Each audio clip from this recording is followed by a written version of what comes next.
Busy. Ask anyone how they are doing these days, and half of the time that is the answer. Busy. To-do lists are everywhere with more tasks coming in than can possibly be completed. From the perspective of a teacher, there are always more tasks that can be done to make the lesson better, the assessment better, the learning better, the connections with the students better. But what if instead of responding with the word busy, you could respond differently? You could respond with a clarity that comes from a knowledge that you are doing what you should be doing, and not a whole lot more. But how do we get there? In today's episode of the Abaddon Planet podcast, we look to the work of Greg McKeown and the ideas in his book, Essentialism, the disciplined pursuit of less, for some ideas on how to make that journey. Here we go.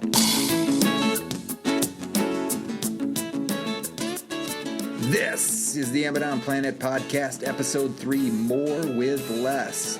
Thank you for taking the time to listen. I know there are a lot of choices out there and greatly appreciate you giving this a listen. I want to honor your time, so let's dive in. And just a reminder, the purpose of the Abaddon Planet podcast is to learn how to be better and ultimately how to teach better. My intent is to pull out ideas from books, interviews, other podcasts, basically any content that is out there, and consider how to apply those ideas to being better and teaching better. Ultimately, the goal of the podcast and my own personal goal is to lead people to love others through learning and teaching. Now, I heard somewhere that if you are going to be a leader, you must learn to lead yourself. Well, this episode of the Abaddon Planet podcast is full of examples of me learning and then applying that to my own actions. Right off the bat, some of you might be wondering where the trailer for this episode was. Well, it doesn't exist. For one, last week I was in New York City taking my daughter on her 10-year-old trip, which is something I learned from Bob Goff in his book Love Does, which you can hear more about in episode 2 of the podcast. And so I practice a bit of detach to connect, one of the learnings from that episode. So I detached from my podcast publishing schedule to connect with my daughter during this once-in-a-lifetime event in her life. So also, after rereading the book for today, it became clear that I needed to make some changes to keep this podcast thing going.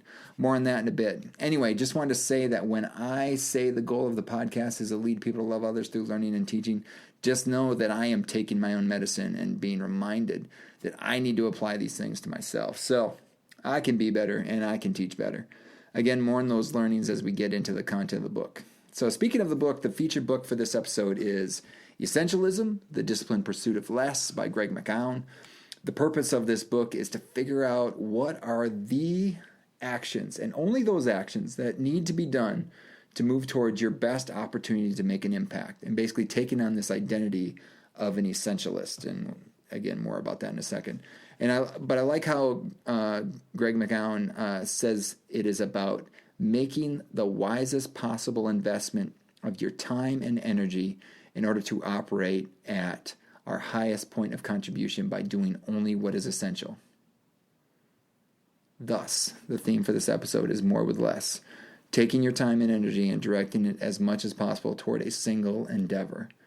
So, who is the author? So, just make it easy. I thought, you know what, he wrote his own bio, so why don't we read his bio? So, Greg McKeown writes, teaches, and lectures around the world on the importance of living and leading as an essentialist. He has spoken at companies including Apple, Google, Facebook, LinkedIn, Salesforce.com, Symantec, and Twitter, and is among the most popular bloggers for the Harvard Business Review and LinkedIn's influencer group. He co-created the course Designing Life Essentially at Stanford University, was a collaborator of the Wall Street Journal bestseller Multipliers, and serves as a young global leader for the World Economic Forum. Greg holds an MBA from Stanford University. And he also has a website, www.gregmckeown.com, and I'll put a link to his website in the show notes at AbaddonPlanet.com/episode 3 if you're looking for that. So that's Greg McKeown. Smart guy, is living this out. So it's not just something, some ideas he put together, but is actually trying to live this stuff out. And how he has organized the book, it's basically 4 parts. Part 1 is called Essence. So basically the idea of the mindset of an essentialist. Part 2 is Explore. How can we discern the trivial many from the vital few? So really thinking about how do we get out there and identify where we should put our effort towards, not just, having the mindset means we've identified, yes, we do need to like focus in our effort. Part 2 is explore. How do we find where we focus that effort? Part 3, after we find, we were talking about eliminate. So part 3 is eliminate. How can we cut out the trivial many? So if we've identified our area of focus, that thing that we're going to focus all our energy on and time, how do we eliminate the other stuff, right? And part 4 is execute. How can we make doing the vital few things almost effortless? So eliminating friction from doing those things. And another thing that I saw that I really liked is there's also an appendix within this book on how to apply this material to leadership. So that's really a kind of a nice way that this book is organized. So you got all these principles. It's kind of self-focused, but then the leadership appendix kind of gets you to how do you think about it within organizationally. And one thing is, as I was rereading this book, it made me think about this other book that I had a chance to read. I was on this launch team for Michael Hyatt's new book, Free to Focus. And a lot of the same principles can be seen across the two books. I think McKeown's book is really kind of more of a philosophy and kind of more of an identity-focused sort of book on this idea of essentialism and then how to get there. But then Hyatt's book really gets kind of more practical. I'm not saying that there isn't practicality in essentialism, but there's more aimed at practicality in Michael Hyatt's book, at least just from my perspective. So they kind of, I see that they can complement each other. So if you're looking for another perspective on this idea of focusing in on a single target, Michael Hyatt's book, Free to Focus, could be something. Again, I'll put a link to that book within the show notes. So this book is just really about communicating the mindset and identity of being an essentialist. So again, thinking about that idea of an identity of an essentialist and getting that mindset. One metaphor that McKeown uses in the beginning of the book is connecting our lives and the things that we do to a closet full of clothes, where some of the clothes are your favorites and others don't fit or are never worn. And, so how do you systematically handle organizing this mess of a closet to get down to only those things, as Marie Kondo would say in her Netflix show, that spark joy? Essentially is a way of handling or tidying up the closet of our lives. So if that makes sense as a metaphor, then hopefully that's helpful to you. So, but it is more than that, and I'm so excited to talk about this book. There's, as you can kind of see already from just talking about how the book is organized, there's lots of material in here, and so we're going to try to keep it down to a reasonable length podcast. But before I jump into the big ideas that I'm pulling out of this book, just a quick disclaimer: in no way will I be able to communicate the whole value of the book, and even if I did, it would be from my perspective. In other words, if you like what you hear, go get the book yourself. You've heard me say this over and over again. Links to purchase the book can be found at amazonplanet.com /episode 3, or seek it out wherever you buy high-quality books like this one. If possible, try to support your local bookseller like Square Books here in Oxford, Mississippi, which is where I purchased this book.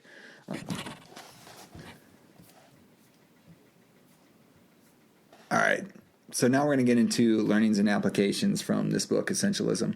And it was really tough. If you look at my copy of this book, which I did get at Square Books, you'll just see tons of highlights. And I think I've read it 3 times now. And the amount of notes that I have written in it and the amount of just, good quality nuggets that I take out of here is just unbelievable. And now it's even like we're going back and I look at something like, wow, I've been saying that now for a long time, and I got that mindset or whatever from this book, but I even forgot. It's been so long, or it's been so ingrained in part of me, like I forgot that, I got it from this book.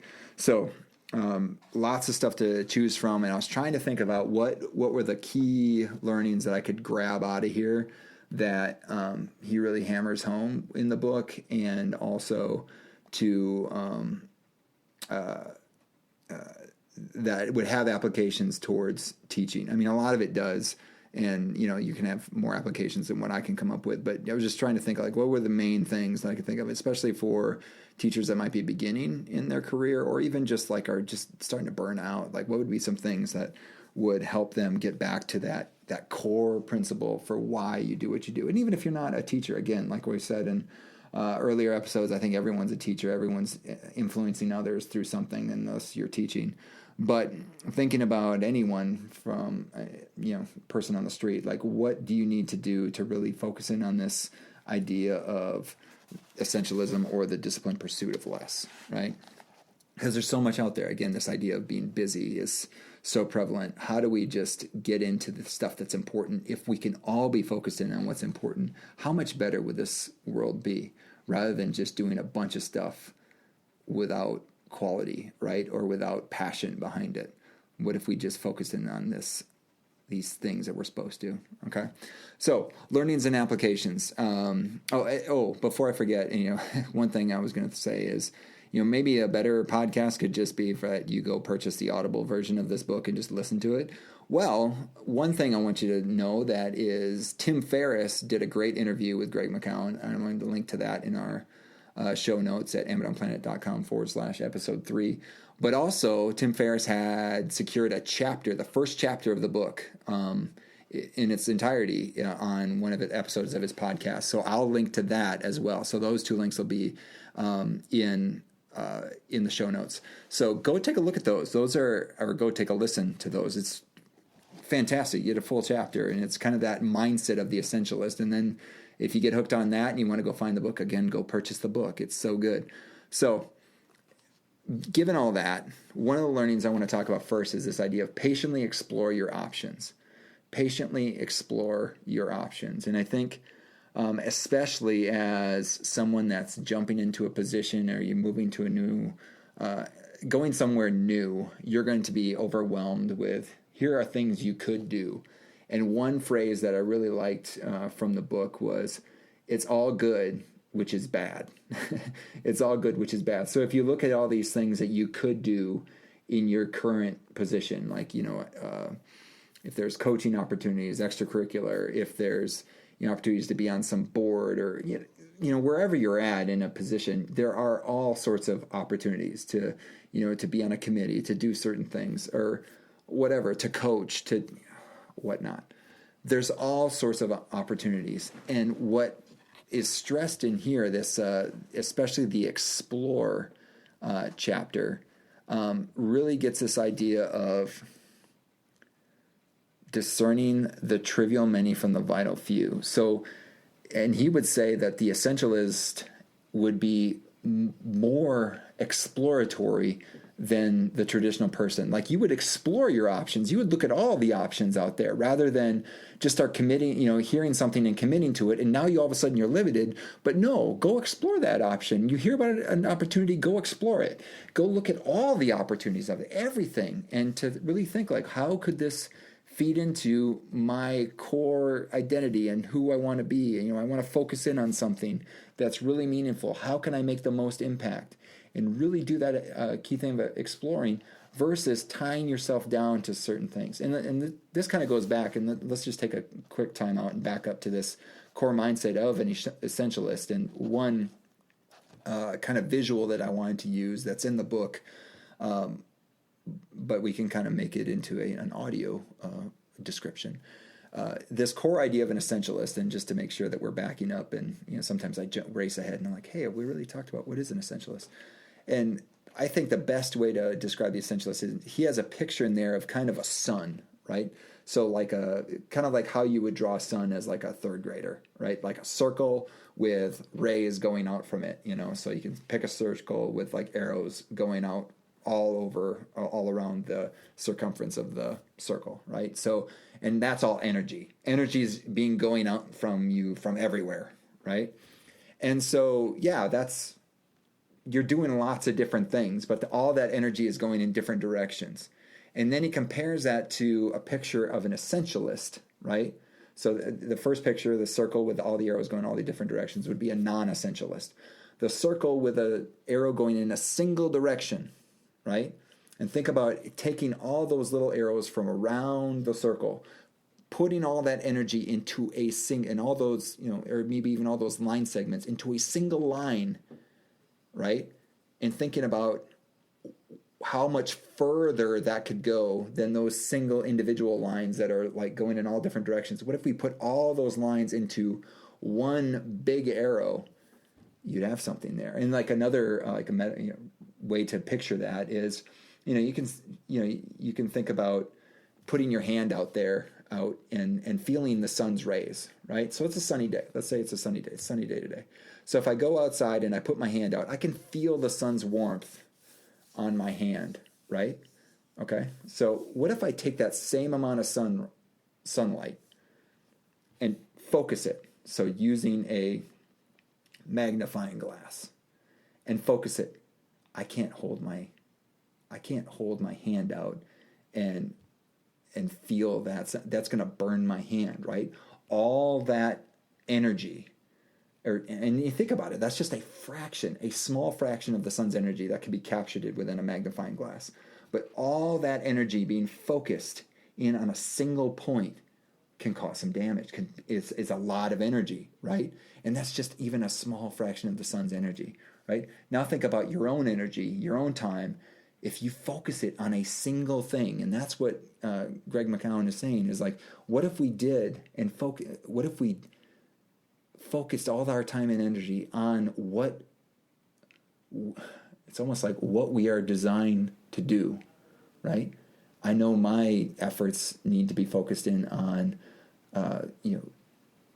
helping teachers, teaching teachers, right? Teaching teachers to love others through their teaching, right? That's kind of been my focus, right? And so how do I direct all my effort on that single area, right? And so that's the idea of an essentialist. So one, being convinced of that, all right, that's kind of part one. And so now we're in part two about exploring. And so that idea and so now we're kind of back to where I was thinking about patiently exploring your options. Like, what are the options out there? I mean, it took me a long time. I'm 40 years old. It took me a long time to formulate what my purpose is.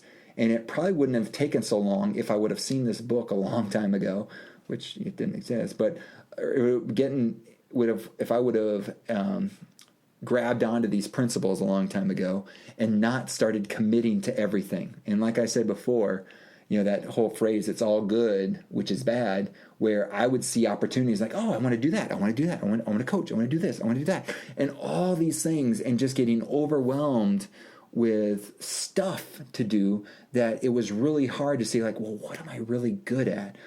How have I been gifted? How can I use the gifts I've been given to serve others, right? And to think all that noise got in the way of me focusing in. So patiently explore your options. I mean, McKeown has all these different things on, in the second part of the book on how we can explore our options and being patient and not just jumping on something, right? But patiently exploring your options. So he says, giving yourself space by escaping, being unavailable and doing some thinking, look around, see what really matters. The idea of play and really thinking about, like, how can we put in this essence of play to really, decide, like, is something what we need to be doing? Giving yourself space and time to rest, and talks about the importance of sleep.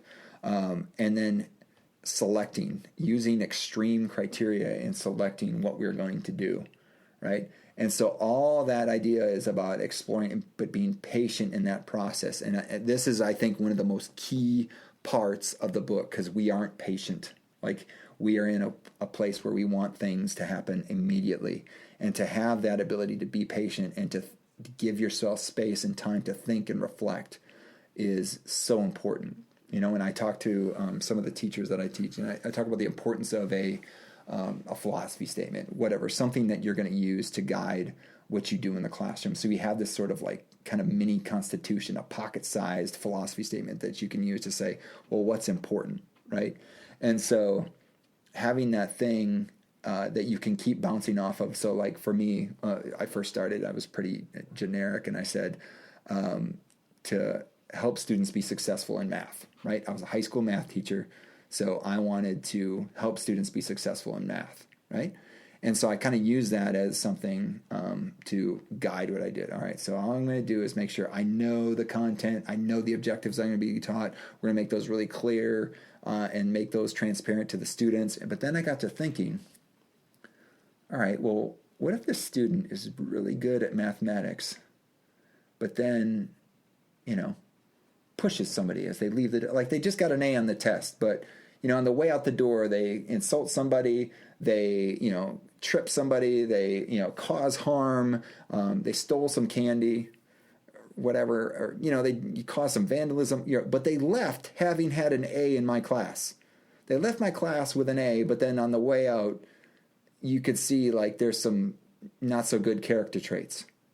Would I feel like a success? Would I feel successful? They left my class being successful in math, but then that didn't feel good, right? And so having time to think about that and reflect made me change that statement. So then, as a newer teacher, I changed that statement and like help students be successful in math and in life. Right? Because that kid that left knowing the math but not having maybe the proper ways of operating within the world, right? That I wouldn't feel success, right? I didn't feel success with that kid having those sorts of characteristics. So now I'm putting more on my plate with regards to what I need to do to be successful, but that's where my beliefs are, right? That's where I have to put. So when a student is doing something in the classroom that I don't, that has nothing to do with their mathematical ability, but might have to do something with their character, I still might address it, right? Or if I'm walking in the hallway and I hear a student swear, right, I would stop and I'd say, and I don't know this, I didn't know that student. The student is not in my classroom, but I would, hear them swear. I would stop them and say, you know what, hi, my name is Mr. Amadon. I don't know who you are, but all I do know is that you use those words in this school, right? And so I don't want that to be the only thing. So I learn their name and say, hey, just think about that. Think about the words that you're using and who's listening to them, and and is that what you want to be known for? And maybe those kids never even thought 2 times about that, but I felt that as my job was to help students be successful in math and in life, that was something that I did need to spend time doing and building those relationships. And so, going back to patiently explore your options, you need to have space to think. So don't be in a rush to commit to things, right? Don't be in a rush to commit to things and thinking about what might leverage the best opportunity. So, and I don't know if this makes sense, but one thing that I found was a really good commitment for me was coaching middle school track. So I was a high school math teacher. So, and I knew I liked to coach, and I was at a time when I didn't have, either had a very young child or didn't have any kids at the time. But I got the opportunity to coach middle school track, and that was the best thing ever. Now, I wasn't very mindful about this. Like, I just happened to get offered the opportunity to coach middle school track, but I loved it. It was a very short season. It was in the spring, and it involved a lot of kids. So like 100 kids, 7th and 8th graders. Well, I taught, my majority of my teaching was at 9th graders. So these are kids that I was going to see fairly soon. So I got an opportunity to build relationships with these kids in a very low, what am I trying to think? Low risk, whatever situation where they're running track. They're getting them an opportunity to be successful in these different ways. So in track and field sort of events, so running or doing some of the field events, and just getting to build that relationship with them from basically either a semester or a year before they might see me was so valuable. Like that, I would have kids come into my that they could vouch for me, like, hey, that's Coach Amadon, or that's Mr. Amadon, who was Coach Amadon last year, and like, yeah, I had him in track. He was, like, just to say, like, I know him, and hopefully they would be like, yeah, he said he's an okay guy, right? And so that became something that if I knew I wanted to coach, that became a really good option. Like, that was a short season. It involved a lot of kids, and it involved me to build a relationship with students before they saw me in 9th grade. Versus, like, if I would have coached varsity basketball, I wouldn't have seen a lot of those kids. I might have had the relationship with them from freshman year, but I didn't really see them until I mean, I would have saw him years before. So it'd been better for basketball, but not necessarily better for my teaching. And my teaching was more important than my coaching, right? And so if I was to patiently explore my options and I was to go back and teach, I'd probably do some track again, But that kind of leads into this next one, is to take commitment seriously. Again, this is something where I'm not a very good example of this, because I was kind of a serial committer to different things. I mean, I am the first one to say, like, I've overcommitted myself a lot, but in my age, I think I'd say, like, to take my commitment seriously. And so and that's why in the book, McKeown would talk about exploring to make sure that you're only committing to things that offer you the best opportunity for impact, right? And so when you do, it's something that is very important. So when you commit to it, you're going to go all in, and you're going to do it because you know that this has a lot of influence going forward, right? And so, again, going back to my own experience, if I was going to commit to being that middle school track coach, I mean, I would really take the opportunity to develop relationships, learn as many names as possible, try to develop those relationships with those students, so when they get to my classroom, that not only do I have the relationship with them, but then they will help me get relationships with their friends and the people that they have relationships with. And so it'd be this investment, right? But taking commitment seriously means that if you do commit to something, that it is something that's important, and then you're all in for it. Versus, if you've been like me, a serial committer, and then all of a sudden you realize, oh my goodness, I'm committed to all these things. If I actually think about how much time do I need to do all these things well, I'm not going to be able to do it. There's no possible way I can do all that I've committed myself to doing. And so thinking about how do you set yourself up for success that way. And that kind of leads into part 3, which talks about eliminate. And I did this recently, where I listed out all the roles that I am currently committed to. And, I used a page of, like a Word document, and I did single space. And I had, of all the roles that I listed, from, teacher to advisor to, dissertation chair to, outside commitments, coaching, husband, father, all these roles that I had, it was over a page long of single space, like a list of roles that I had committed to, right? I mean, I'm committed to being a husband. I'm committed to being a father. I'm committed to being a son. I'm committed to being a brother, right? I'm committed to being a professor. I'm committed. And then, like, you start going to the things that you start adding on of all these different commitments and all these roles that I'm trying to fill. And how can I take them seriously, right? How do I take the time and to think about what are the roles that I've committed to that maybe are on the fringe, that aren't in line with that kind of core identity of who I want to be as an essentialist. And so to start eliminating some of those roles, or, you know what, I did commit to them. When is the next time? So I had I was on a board, and I saw that, hey, my 3-year commitment that I originally committed to was coming up. And a lot of times on that board, people would just continue on, but I saw, like, you know what, it's time to step off from that.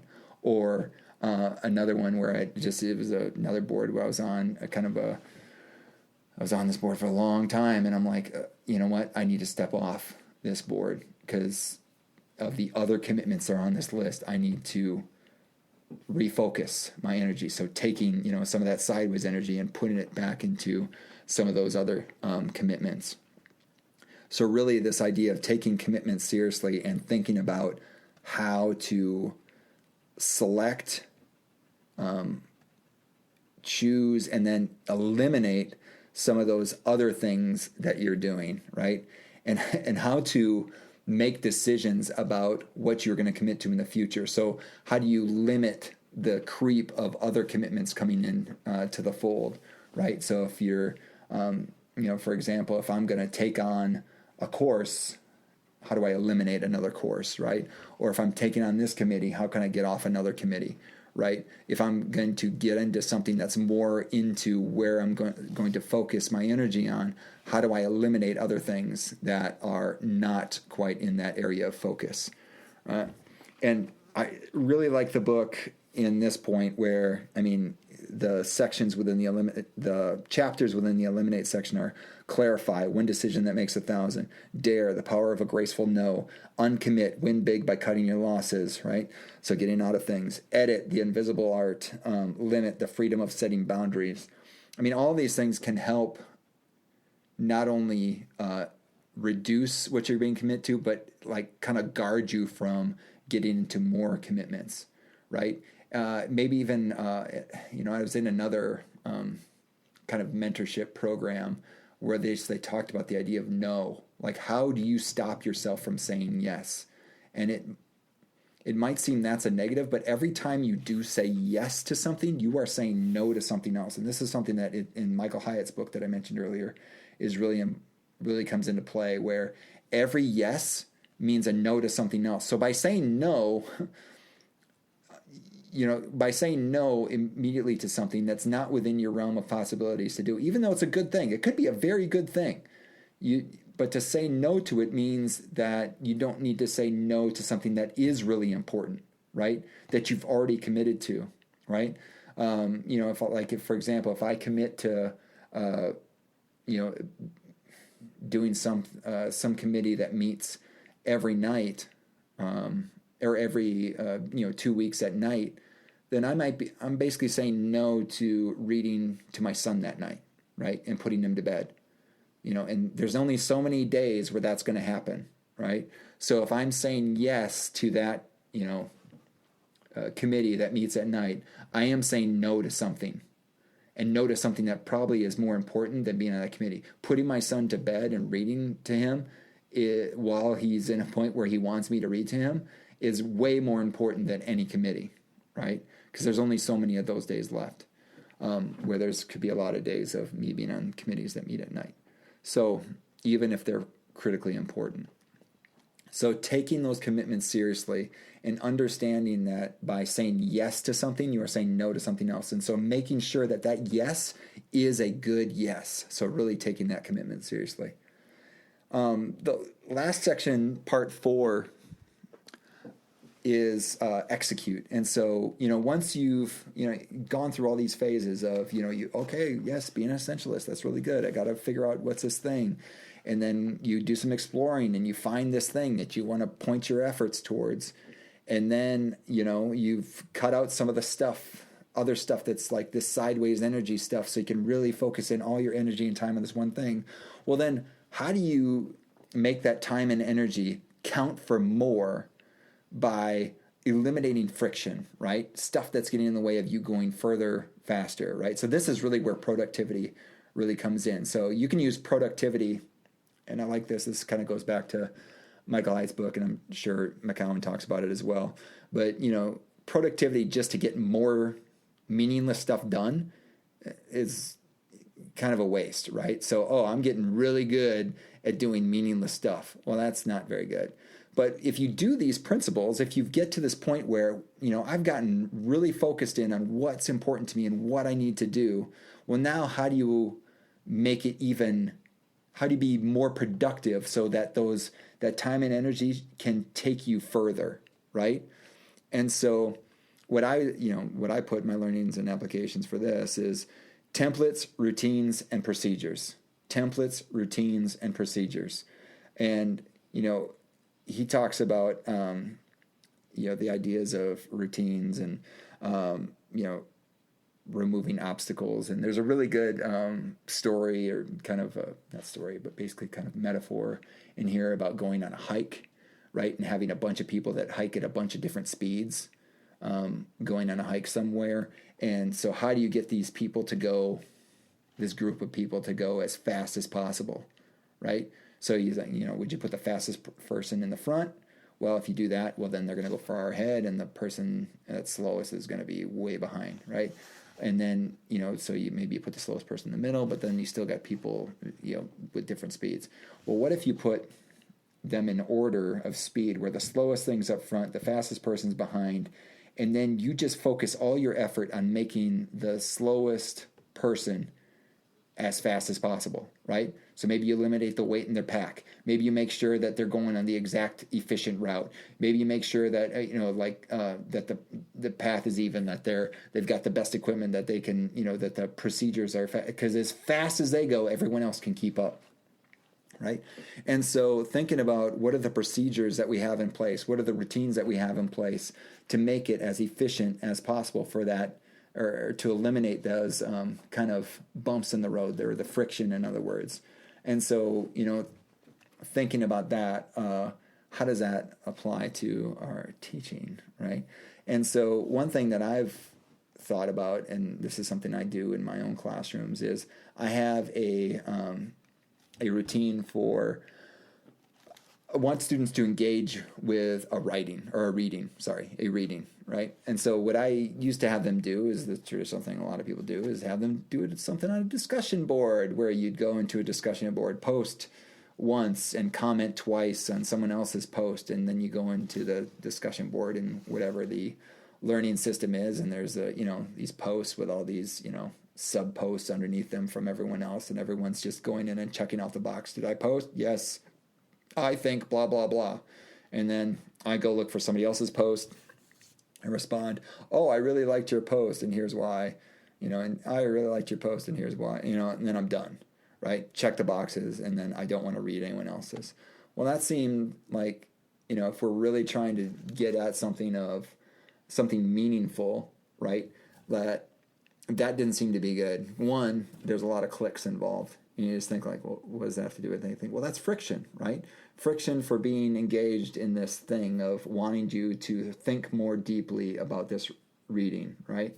And wanting to expose you to other people's ideas. That's friction. More clicks is friction, right?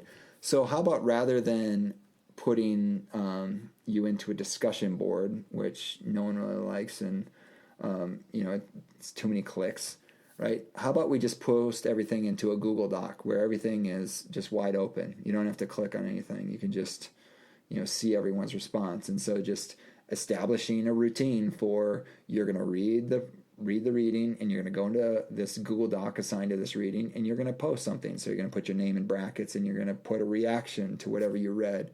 And then you're going to be encouraged to build on other people's reactions. So you read someone's and you say, hey, I thought about it just like that. And so right after them, and you could put it right after them in the document. Hey, yeah, I was thinking just like person X was thinking, but I thought about this instead. Or, and like, oh, if you like what that is, maybe you could put a comment and highlight something, and hit the little comment button and put a comment on the side, and someone could comment on that.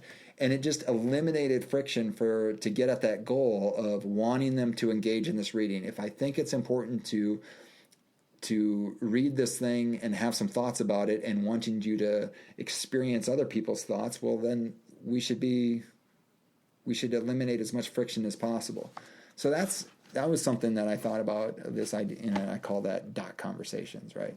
So Google Docs, doc conversations. That was a way to eliminate friction around certain thing. And so if I'm going to do that, if that's important to me, I need to teach that routine and procedure to my students and really make that a focal part of my class. And if that's going to be something that's important, we need to teach it, right?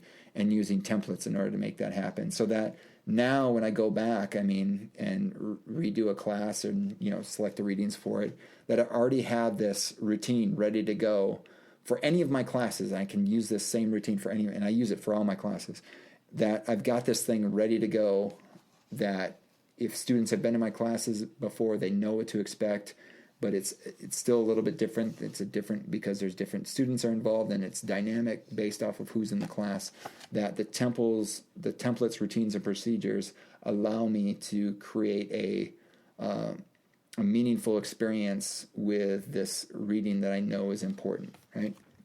And so having different templates, routines, and procedures in order to make life easier is important, I think, as McKeown would say. And so, he would talk about this idea of flow and the genius of routine. And one thing I've heard, and this has come from several books now, is like, if something is important, how do you plan for it to happen, right? So for example, writing or being creative. And, like they talk about Stephen King, and Stephen King would have this routine of, and he would write at a certain time every day. He'd go to a certain place, do a certain thing, and then he'd just start writing.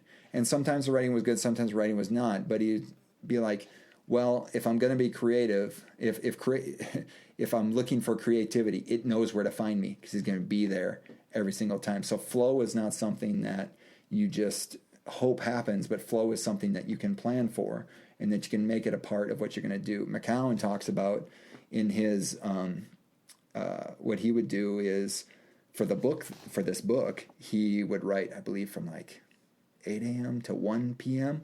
every day. And he eliminated all these distractions and everything. So that was this routine that we would always have of writing from 8 a.m. to 1 p.m. or whatever it was. And that was the routine. And so flow would happen. And so and just like with anything, you keep doing it for a while, you're going to get into this idea of this is what happens. And then your mind can actually work better because you don't have to make all these decisions, right? You don't have to think like, well, what should I do first? What should I wear? What should I do? Like all these decisions that you normally would have, like, hey, what am I going to do from 8 a.m. to 1 p.m.? No, I know what I'm going to do. I'm going to be writing, right? Do I have to look at email? No, you don't have to look at email. You don't have to look at social media. This is it. This is what we're going to be doing. So it's a way to get into that focus so that you're eliminating friction from doing what's most important to you.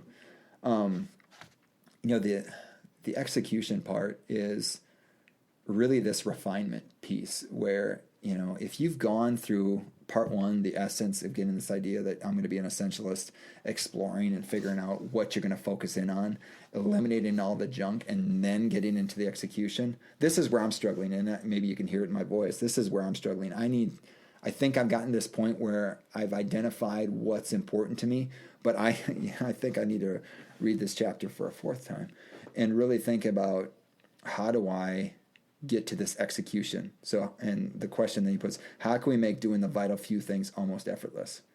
Because I feel like I'm still using a lot of effort, like sideways energy, even though I know where I should be going. So even though like I've got all those, if we're going back to that image of the circle with all the energy, going all out from radiating out from this single circle, like I still think, so I might have condensed those to one arrow or a couple arrows, right? So I'm getting further, but I think those arrows, rather than being straight, they're like wiggly, right?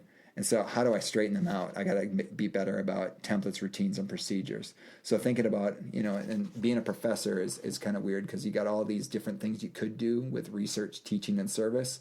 So how do I consolidate those? And I've done fairly well, I think, in some of those areas where, I've like research and teaching. I research my own teaching. So that's kind of a way of consolidating some of that.